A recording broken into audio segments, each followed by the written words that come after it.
জিন্দগির সব প্রয়োজন আল্লাহর কাছ থেকেই চাওয়া উচিত।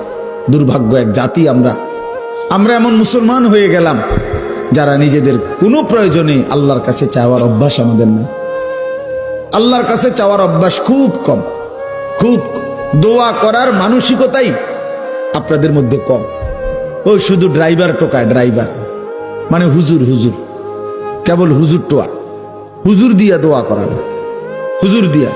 আরে ভাই, হুজুর দিয়ে দোয়া করানো নিষেধ না, হুজুর দোয়া করবে ঠিক আছে, কিন্তু নিজের আহাজারি, নিজের চোখের পানি, নিজের কান্না, নিজের আরজি নিজেই আল্লাহর কাছে পেশ করা উচিত। বান্দার কাকুতি মিনতি আল্লাহর খুব পছন্দ, আল্লাহর খুব পছন্দ, আল্লাহ তাআলার খুব পছন্দ। হাদিসে আছে বুখারীতে, ফাওয়াল্লাহি লা ইয়ামাল্লাল্লাহু হাত্তা তামাল্লু। নবীজি বলছেন, আল্লাহর কসম উম্মত, তোমরা চাইতে চাইতে আল্লাহর কাছে ক্লান্ত হয়ে যাবে, কিন্তু রব্বে করিম দিতে দিতে একবারও ক্লান্ত হবেন না। সুবহানাল্লাহ।